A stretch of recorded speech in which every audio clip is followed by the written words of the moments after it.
우리 같이 우리의 신앙을 고백하시겠습니다. 예수님은 그리스도이십니다. 예수님은 그리스도십니다. 하나님께서 우리에게 빛을 주셨어요. 바로 예수 그리스도가 빛이지요. 요한복음 1장 12절에 영접하는 자 곧 그 이름을 믿는 자, 예수 그리스도를 믿고 영접한 우리는 빛을 만난 자들입니다. 오늘 말씀 가운데에는 예수님을 만난 자들이 나옵니다. 빛 대신 주님을 만난 자들이지요. 오늘 이 말씀을 통하여서 빛 대신 예수 그리스도를 만난 자들이 변화되어진 것처럼 우리도 그 변화되어지는 축복을 함께 누려야 되겠습니다. 먼저 첫 번째입니다. 우리가 계속 요한복음을 통하여서 확인하고 있지만 예수 그리스도가 바로 창조의 빛이요 생명이며 빛이신 분이신 겁니다. 그래서 우리는 이 빛이 누구인지를 정확하게 알고 또 이 빛이 비칠 때에 어떠한 일이 일어나는 것을 우리는 제대로 알고 이 빛을 누리고 이 빛 가운데 거하며 이 빛의 증인이 되어줘야 되겠죠. 그리고 오늘 말씀처럼 우리가 이 빛을 만난 자들로서 이 빛으로 인한 이 변화, 그 체험 되어지는 중심 가운데 우리가 있어야 되겠습니다. 우리가 확인할 것이 무엇입니까? 하나님께서 우리에게 빛을 주셨는데 창세기 1장에 보니까 혼돈, 공허, 흑암 가운데에 빛을 하나님께서 창조하셨다라는 거예요. 그 말은 무엇입니까? 이 세상 만물 가운데 하나님께서 보시기에 빛이 필요한 거예요. 빛이 있어야 되는 거예요. 빛이 있어야지만 이 세상 만물이 존재할 수 있고 살 수가 있는 것입니다. 우리 사람도 마찬가지지요. 빛 가운데 거해야만 하는 것입니다. 어둠 속에 있어서는 살 수가 없어요. 이 세상 가운데에 하나님께서 빛을 먼저 창조하시고 그리고 온 세상 만물을 창조하셨는데 도대체 이 빛이 무엇이냐? 성경에 보니까 창조 때에 빛을 만드시고 그 다음에 광명체를 만드셨어요. 어떤 사람들은 이 빛, 태양 생각하는데 꼭 그것은 아닙니다. 하나님께서는 먼저 빛을 창조하시고 태양과 달을 만드신 거거든요. 그렇다면은 이 빛이 무엇이냐 제대로 알아야 되지. 사람들은 이 빛이 누군지를 잘 모릅니다. 그러나 요한복음 1장에 보면은 분명히 빛에 대해서 말씀하고 있어요. 이 빛은 누구냐? 바로 말씀이신데 이 말씀은 태초에 하나님과 함께 계셨고 하나님께서 이 만물을 창조하실 때에 그 창조 때에도 함께 계셨고 그 말씀 안에는 생명이 있었는데 이 생명이 빛이다 라고 말씀하고 있죠. 이 말씀이 이 땅 가운데 육신을 입고 오셨는데 그분이 바로 예수 그리스도이신 것입니다. 그래서 빛으로 오신 분, 바로 이 빛이 누구냐? 말씀 되신 예수 그리스도이신 거예요. 그래서 하나님께서는 우리에게 바로 이 빛, 예수 그리스도를 우리에게 보내주신 것입니다. 세상은 이 빛이 비치되 어두움은 깨닫지 못하였고요. 자기 땅에 오셨지만은 자기 백성들이 영접하지 아니하였지만 예수 그리스도를 영접하는 우리는 하나님의 자녀가 되어지는 특권을 주셨고요. 이 예수 그리스도를 영접할 때에 모든 흑암 저주 재앙은 결박되어지고 떠나가는 것입니다. 어쩔 수 없어요. 성경에서 말씀하고 있기 때문에 우리는 알고 말해야 됩니다. 전해야 되는 거예요. 무엇을 전해야 됩니까? 빛 대신 그리스도를 전해야 되고요. 빛이 비추어질 때에 저 흑암, 혼돈, 공허, 저 사탄의 세력은 결박되어지는 것을 우리는 전해야 되는 거예요. 흑암이 없다라면은 빛의 의미가 없겠지요. 그런데 하나님께서 빛을 창조하실 때에 흑암, 혼돈, 공허가 있었다 그 말이에요. 이 세상 가운데 어두움의 세상 주관자 악한 사탄이 있습니다. 이 사탄에게 속으면 안 돼요. 매이면 안 되는 것입니다. 이 사탄에게 매이면 저주 재앙뿐인 거예요. 여기서 벗어나는 유일한 길은 바로 빛입니다. 바로 예수 그리스도지. 그래서 예수 그리스도를 영접해야 되고요. 예수 그리스도를 믿어야 되는 것이고요. 예수 그리스도 그 빛 안에 거해야 되는 것입니다. 두 번째입니다. 오늘 말씀이에요. 오늘 말씀 가운데 보면은 예수 그리스도를 만난 이 사람들, 자들이 나옵니다. 누가 예수 그리스도를 만났습니까? 오늘 말씀 가운데 보니까 이 세례 요한을 따르던 이 제자 두 사람이 나옵니다. 35절 가운데 요한이 자기 제자 중 두 사람과 함께 섰다가 이 두 제자가 세례 요한의 얘기를 듣습니다. 예수께서 거니심을 보고 말하기를 보라 하나님의 어린 양이로다. 하나님의 어린 양이다. 무슨 의미입니까? 여러 가지 얘기를 우리가 이 말씀을 가지고도 할 수 있지만 쉽게 간단하게 얘기해서 하나님께서 보내신 메시아다 그 말이에요. 저 출애굽기 3장 18절에 보면은 아무 죄가 없지만 유월절 그 어린 양의 피를 문설주에 발랐을 때 애굽의 총되었던 곳에서 해방되어진 것처럼 우리를 구원하기 위해서 이 땅에 오신 하나님의 어린 양이다 그 말이지요. 두 제자가 세례 요한의 그 말을 듣고 예수님을 따르기 시작합니다. 이유는 무엇입니까? 세례 요한을 배반한 겁니까? 그건 아니에요. 우리는 처음부터 바로 그리스도가 필요한 자들이요. 우리의 신앙은 오직 하나님 그리스도를 향한 신앙이기 때문에 그렇습니다. 그래서 성경 가운데 보니까 세례 요한의 제자, 모세의 제자 나오지만은 정확하게는 우리는 전부 다 그리스도의 제자지 사람의 제자는 아닙니다. 오직 복음의 제자지 어떤 사상의 제자는 아니에요. 그래서 이 두 제자가 예수님을 따릅니다. 예수님께 가서 물어 이르되 이 예수님께서 묻지요. 무엇을 구하느냐? 이들이 말합니다. 어디에 계시오니까? 어디서 머무십니까? 예수님께서 말씀하시죠. 와서 보라. 그들이 가서 예수님께서 계신 데를 보고서 그날 함께 거하니라고 했어요. 잠깐 보고 나온 게 아닙니다. 거기서 예수님과 깊은 포럼이 되어진 것이지요. 이 두 제자의 이 이름이 한 사람의 이름이 나오는데 그 사람은 40절에 보니까 안드레라 이렇게 나옵니다.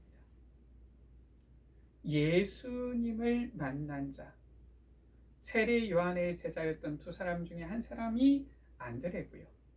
그럼 다른 한 사람은 누구냐? 이름이 나오진 않습니다. 그런데 많은 학자들은 이 사도 요한이라고 봅니다. 왜냐? 이 요한복음에 보면은 이 사도 요한은 자기 이름을 잘 나타내질 않아요. 이 성만찬 때에도 예수님의 가슴에 이 머리를 기대었던 자 이렇게 나오는데 역시나 사도 요한으로 보지요. 그래서 보니까 이름을 별로 그렇게 나타내지 않지만 이 상황을 너무나도 잘 알고 요한복음에만 이 내용이 기록되어 있는 걸로 봐서 이 사람은 한 사람은 사도 요한이겠다 이렇게 학자들은 추측을 합니다.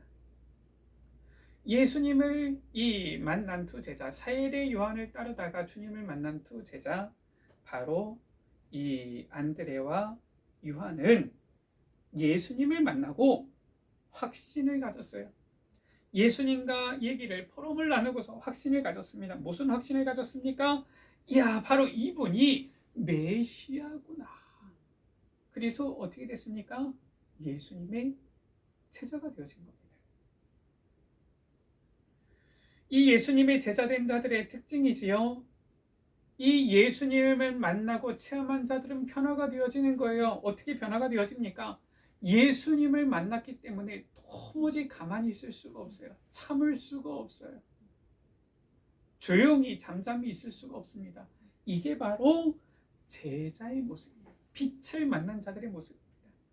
41절이지요. 이 안드레가 먼저 자기 형제 시몬을 찾아 말하되 우리가 메시아를 만났다 하고 가서 전하는 겁니다. 가슴이 뜨거워요. 불일 듯이 일어납니다. 예수님을, 그리스도를, 메시아를 만나고 나서는 도무지 잠잠히 있을 수가 없어요. 그래서 데리고서 이 베드로를, 시몬 베드로를 예수님께 데리고 옵니다. 이게 바로 예수님을 만난 자들의 모습이에요. 예수께서 보시고 이르시되 베드로에게 말씀하시죠. 내가 요한의 아들 시몬이니 장차 게바라 하리라. 게바는 번역하면 베드로라. 이 안드레가 먼저 예수님을 만나고 베드로를 데리고 오는데, 이 베드로는 뭐 우리가 설명하지 않아도 더 잘 알지요. 뭐 예수님의 12제자, 뭐 꼭 수제자라고 나오진 않지만 우리가 일반적으로 봤을 때 예수님의 수제자 하면 누구라고 꼽습니까? 베드로라고 꼽는데, 마태복음 16장 16절에 주는 그리스도시요 살아계신 하나님의 아들이십니다 고백한 사람이, 제자가 바로 베드로지요. 이렇게 예수님을 만난 자들은 하나같이 이렇게 예수님이 바로 메시아, 그리스도라고 고백하며 따르는 제자들이 되어진 거예요. 오늘 43절에 보니까 예수님을 만난 자 또 나옵니다. 누가 나옵니까? 빌립이지요.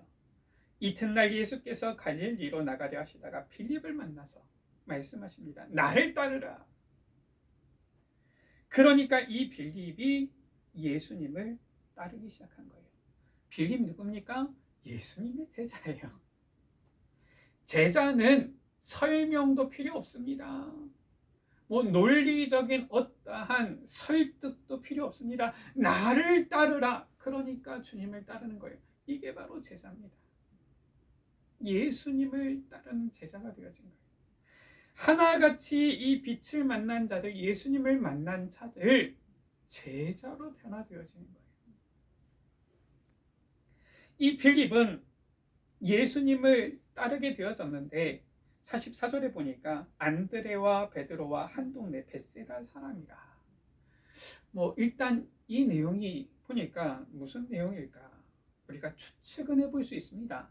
정확하진 않을 수 있지만 저 안드레와 베드로가 메시아를 만났다라는 것이 이미 이 빌립의 귀에 들어갔을 가능성이 높아요. 왜냐? 안드레가 메시아 그리스도를 만나고서 베드로에게 내가 메시아를 만났다 외치는 걸로 봐서 베드로가 예수님을 만났는데 이 베드로 또한 잠잠히 있지는 않았을 것이다, 이런 생각이 들지. 그러니까 이 빌립이 예수님이 누구이신가 생각하고 있을 때 나를 따르라 하시니까 이유도 없어요. 뭐 그거에 대해서 질문도 없습니다. 추궁도 없어요. 청문회도 없습니다. 예수님을 따르는 거예요.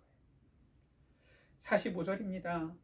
예수님의 제자된 이 빌립 또한 안드레와 베드로의 모습과 별반 다르지 않아요. 어떻습니까? 나다나엘을 찾아가서 이릅니다. 아마 이 나다나엘은 빌립이 아마 가장 가깝게 여기는 사람이었던 것 같아요. 그래서 이 빌립과 아주 친한 관계인 이 나다나엘에게 빌립이 가서 말하는 것이지요. 모세가 율법에 기록하였고 여러 선지자가 기록한 그 일을, 누구를 말하는 겁니까? 바로 그 말하는 것이죠. 누굽니까? 메시아를 말하는 거예요. 우리가 만났다. 그분이 바로 누구냐? 요셉의 아들 나사렛 예수다. 나다나엘이 말하지요. 나사렛에서 무슨 선한 것이 날 수 있느냐? 당시 유대인들의 생각입니다. 나사렛에서는 선지자도 나오지 않고 나사렛에서는 절대로 메시아가 올 수가 없다. 메시아는 베들레헴에서 온다, 나으신다, 이렇게 알고 있는 거예요. 맞지요? 맞는데 하나는 알고 둘은 모르는 거예요. 베들레헴에서 태어나신 예수님께서는 가장 사람들이 천히 여기는 나사렛에서 자라셨는데 그것은 모르고 뭔가 대단한 능력과 힘을 가지고서 군대를 이끌고서 이 세상을 해방시킬 그러한 강력한 이런 구원자를 기다렸던 것인데, 나사렛에서 메시아가 나셨다 하니까 믿을 수가 없는 거지. 빌립이 말합니다. 무슨 설명이 필요합니까? 와서 보라. 예수님께서 나다나엘이 자기에게 오는 것을 보시고, 나다나엘이 일단은 빌립의 설득에 의해서 간 겁니다. 뭐 사실상 설득도 아니죠. 와서 보라. 예수님께서 말씀하십니다. 이는 참으로 이스라엘 사람이라 그 속에 간사한 것이 없도다. 나다나엘이 말하지요. 어떻게 나를 아십니까? 예수님께서 말씀하십니다. 빌립이 너를 부르기 전에 내가 무화과 나무 아래에 있을 때 보았노라. 긴 설명은 필요 없습니다. 이것 가지고서도 누구는 뭐 이런저런 얘기하는데, 무화과 나무 아래 자신만의 이 기도처라고 볼 수가 있어요. 기도 골방이라고 볼 수 있는 겁니다. 그래서 이 나다나엘이 자기만의 이 깊은 기도 속에 들어가 있을 때에 실은 예수님께서 보셨다 말씀하시니까 나다나엘이 깜짝 놀라지요. 당신은 하나님의 아들이시여 당신은 이스라엘의 임금이로소이다. 이 말은 무슨 말입니까? 예수님, 당신이 바로 메시아입니다 고백하는 거예요. 하나같이 빛을 만난 자들은, 예수님을 만난 자들은 예수님이 메시아 곧 그리스도이심을 고백하고 확신했던 거예요. 예수님께서 말씀하시지요. 내가 너를 무화과 나무 아래에서 보았다 함으로 믿느냐? 이보다 더 큰 일도 보게 되어질 것이다. 어떤 일을 보게 되어지는 겁니까? 너희에게 이르노니 하늘이 열리고 하나님의 사자들이 인자 위에 오르락 내리락 하는 것을 보리라. 바로 하나님의 나라 영적 세계를 말하는 거예요. 이것을 보게 되어질 것이다. 많은 학자들이 말합니다. 이 나다나엘은 바돌로메와 동일 인물일 것이다. 이렇게 말합니다. 뭐 실은 이 바돌로메도 예수님의 제자로서 나중에는 실은 이 바돌로메는 저 동방으로 가서 이 가죽 벗김을 당해서 순교했다라고 이렇게 이제 내려오는, 이렇게 전승이 내려오는 이러한 인물이지. 이 또한 예수님의 제자인 거예요. 예수님을 만난 자들, 이 빛을 만난 자들은 하나같이 전부 다 제자가 되어졌어요. 그것도 어떤 제자입니까? 예수님을 만나고 나서 도무지 이 예수님에 대해서 말하지 아니하고는 견딜 수 없는, 가장 자기에 가까운 형제, 가까운 사람들에게 이 메시아를 전하게 되어지는 이러한 제자들이 되어진 것입니다. 여기 나오지 않지만 예수님 이 세례 요한을 따르던 두 제자 중에 한 사람이 만약에 사도 요한이 맞다라면은 이 사도 요한을 통해서 야고보도 예수님께 나와 제자가 되었었겠지요. 아마 동일한 이런 흐름 속에 있지 않았을까 생각되었습니다. 이처럼 예수 그리스도를 만난 자들, 빛을 만난 자들은 모두가 하나같이 예수님이 메시아 곧 그리스도이심을 고백하고 말할 수밖에 없는 제자들이 되어졌던 것입니다. 세 번째입니다. 예수님을 영접하여 빛을 만난 우리도 바로 주님의 제자인 것입니다. 제자는 특징이 있어요. 어떻습니까? 예수님의 이 제자들 특징이 있지요. 무리는 변하지만 제자는 변하지가 않아요. 이유도 조건도 크게 따지지 않습니다. 변하지 않아요. 요한복음 6장 68절이지요. 많은 사람들이 예수님께서 베푸신 기적, 오병이의 기적을 보고서 예수님을 따랐다가 또 사람들이 예수님을 떠나가기 시작합니다. 예수님께서 제자들에게 이르시죠. 너희도 가려느냐? 그때 시몬 베드로가 대답합니다. 주여, 영생의 말씀이 주께 있사오니 우리가 누구에게로 가오리까? 무리는 변해요. 무리는 예수님을 떠나갑니다. 그러나 제자는 변하지 않아요. 제자는 끝까지 주님을 따라가고 순교의 자리에 가더라도 변하지 않습니다. 이게 바로 제자지. 왜 그렇습니까? 요한복음 8장 31절이에요. 너희가 내 말에 거하면 참으로 내 제자가 되고. 바로 제자는 예수 그리스도의 이 복음의 말씀, 곧 이 복음의 언약 안에 거하기 때문에 그렇습니다. 그렇기 때문에 제자는 변하지 않아요. 항상 사람의 말이 아니라, 환경이 아니라 하나님의 말씀, 복음의 말씀, 생명의 말씀, 이 언약의 말씀, 바로 그리스도 되신 이 말씀 안에 거하기 때문에 그렇지. 예수님을 따르는 제자는 늘 말씀 안에 거하기 때문에 자기 주장이 없어요.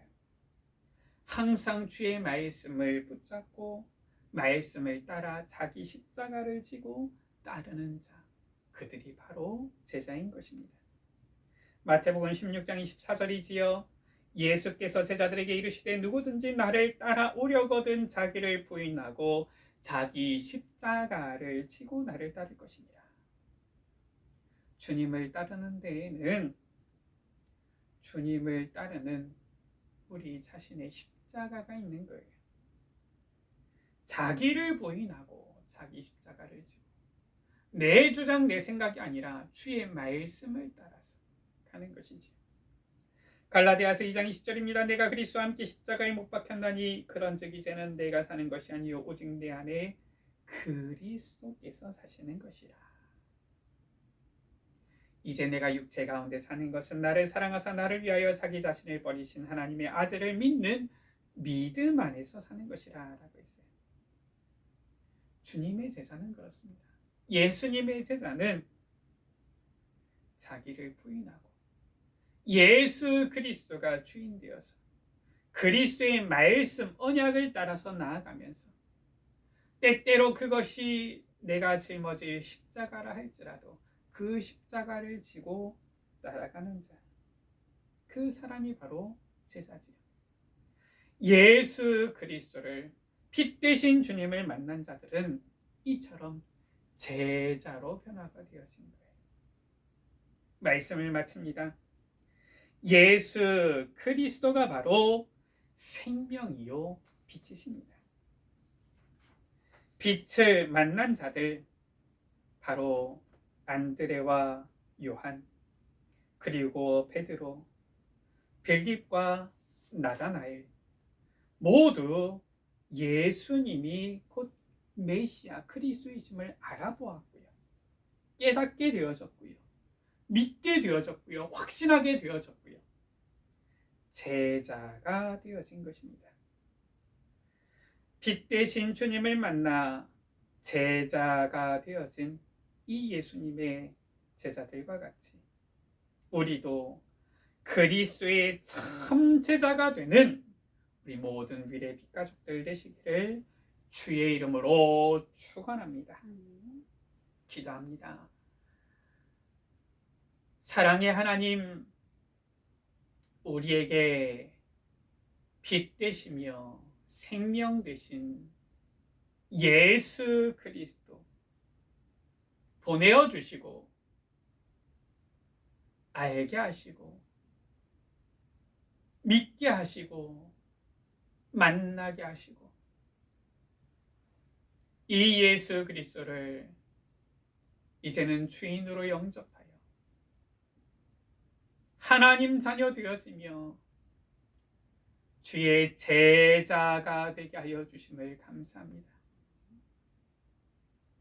빛을 만난 자들, 예수님을 만난 자들, 예수님이 메시아 곧 그리스도이심을 믿게 되어지고 확신하게 되어지고 정말 말하지 않고는 견딜 수 없는 제자들이 되어진 것처럼 우리도 주님을 만난 우리의 삶이 예수님의 제자들과 같이 주님을 말하지 않고는 견딜 수 없는